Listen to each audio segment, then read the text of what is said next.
Hello, everybody, and welcome back to the second shelf and to another Books Weekly, my Sunday video in which I discuss books that I've either finished from a previous week or read last week or started last week.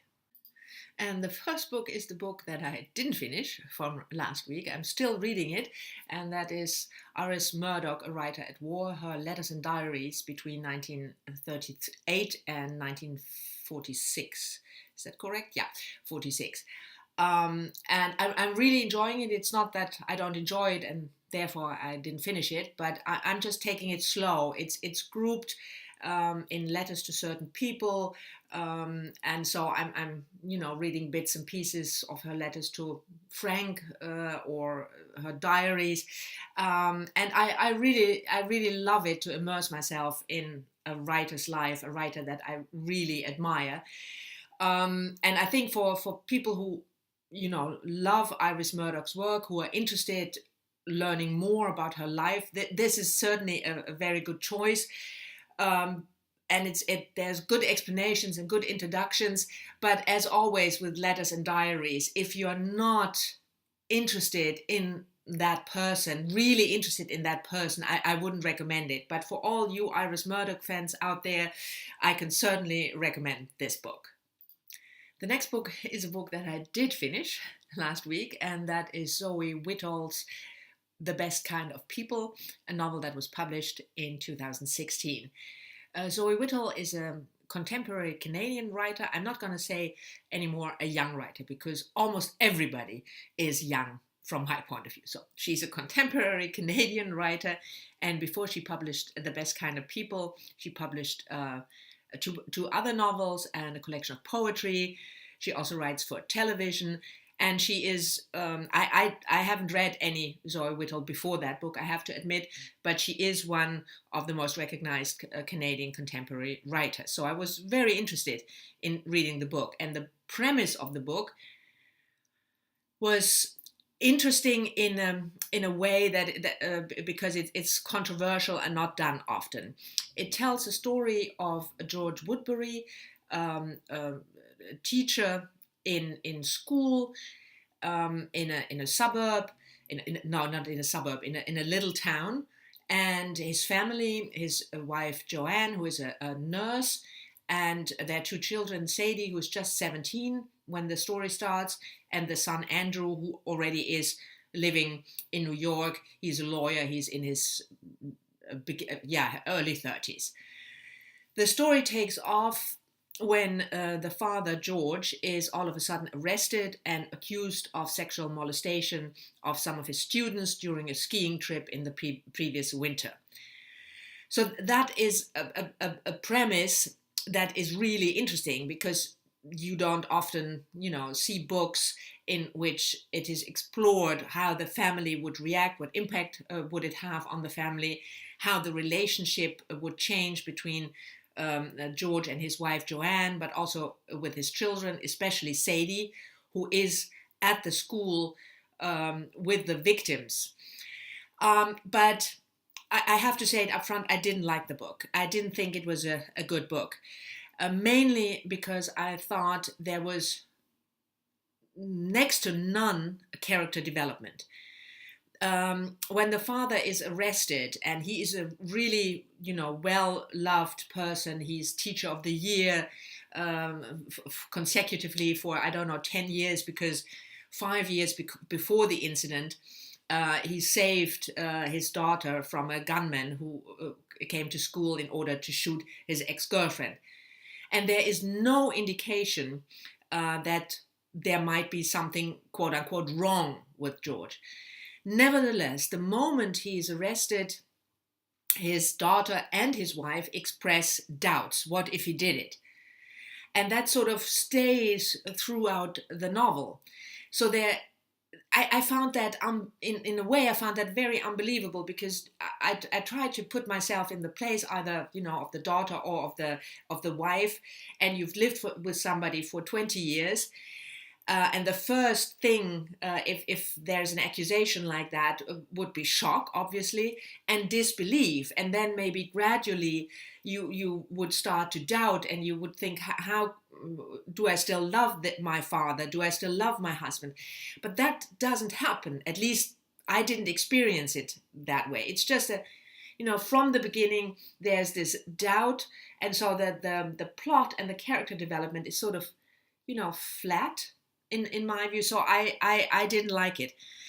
But as always, when I dislike a book, which, was a bestseller and many people loved it, I will leave a link to a positive review down below. And that is from Jason Purcell, who used to be the Canadian booktuber who talked about Canadian literature. He doesn't do booktube videos that much anymore, but he did review The Best Kind of People in a very positive way. So I will leave a link to his review down below so you can make up your own mind. The next book I read last week is a short novella, under 200 pages, and that's Margret Atwood's The Penelopiad. Now, if you're following my channel or following me on other social medias for any length of time, you know that I really love Margret Atwood's work. Most of it, her last book, The Heart Goes Last, I didn't think it was very good, but I love her work. And I'm rereading The Odyssey at the moment, so I thought this would be a perfect companion book because, of course, it tells the story of Penelope from Penelope's point of view. It's the first in a series, the Canongate The Myth series. I will leave a link to the Wikipedia page down below so you can see all the books that have been written in that series. And this one was the first, published in 2005. And like I said, it tells the story of Penelope from her point of view and starting when she is already dead. That's not a spoiler.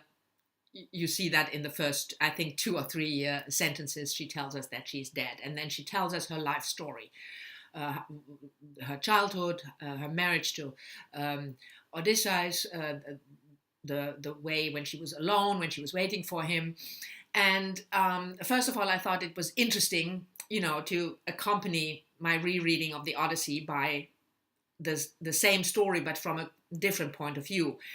And it's a very quick read.